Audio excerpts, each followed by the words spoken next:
In the quiet, sun-baked village of Nguvu, deep in rural Africa, basketball was a sport few had ever seen, let alone played.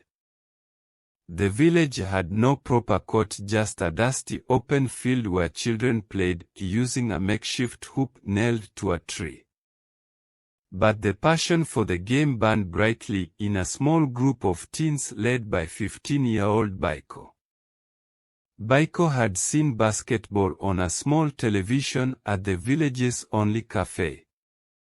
The sight of players like Michael Jordan soaring through the air inspired him. His dream was to form a basketball team, but the idea seemed impossible. The village was poor, the equipment was non-existent, and no one had the skills or knowledge of how to play properly. Yet, Baiko was determined. He and his friends scavenged what they could, a ball patched up from old rubber and tattered shoes they wore until the soles were thin. Every afternoon, after school and their chores, they would meet at the dusty field, practicing with fierce determination. They didn't know all the rules, but they had heart. They were fast, agile, and hungry to learn. One day, while Baiko and his friends were playing, the young man from the city, Coach Kwame, passed through the village. A former basketball player himself, he was shocked to see these village boys playing with so much passion and raw talent but with no proper guidance. Something inside him told him to stay, to help. He saw potential in the team that no one else did. Coach Kwame volunteered to train the boys. With no proper court, they continued on the dusty field using their homemade hoop. He taught them discipline, teamwork, and technique. Word spread, and soon the whole village came to watch the boys practice. Parents who once dismissed the game as a distraction now encouraged their children, seeing the discipline it instilled in them. The village elders, moved by the determination of the team, decided to rally the community. They organized a fundraiser, selling baskets, crops, and crafts to buy the team proper shoes and uniforms. In a show of unity, they cleared an old piece of land and helped build a makeshift basketball court. It wasn't much, just cement and metal hoops, but to the boys, it was everything. Then came the news that changed everything. There was going to be a regional basketball tournament in the nearby city.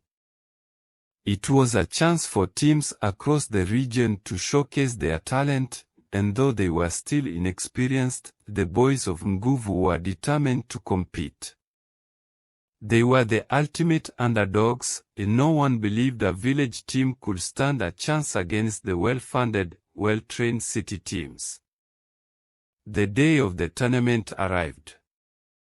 The boys from Nguvu, wearing their mismatched but proud uniforms, faced towering opponents with fancy shoes and polished skills. The crowd didn't expect much from the village team, but they were about to witness something extraordinary. Baiko led his team with courage, his eyes focused and his heart beating with the rhythm of the game. They were fast and unpredictable. They played with a hunger that no city team could match, diving for every ball, sprinting down the court like their lives depended on it. Their teamwork, honed under Coach Kwame's guidance, was flawless. Game after game, they surprised everyone. Baiko's determination, coupled with the community spirit behind them, fueled their every move. The crowd began to cheer for them. The city teams couldn't understand how these boys, playing on dusty fields with barely any resources, could outpace and outplay them. But it wasn't just about skill, it was about heart. In the final game, Nguvu's team faced the reigning champions. It was a David versus Goliath moment, with the odds stacked against them. But Baiko and his team never wavered. With seconds left on the clock and the score tied, Baiko took the ball. Time seemed to slow as he dribbled past two defenders and leaped, his hand reaching for the sky. The ball sailed through the air and swished through the hoop as the buzzer sounded. Nguvu had won. A basketball tradition has begun in the small African village. Baiko and his teammates began to set their sights on even greater goals in the near future.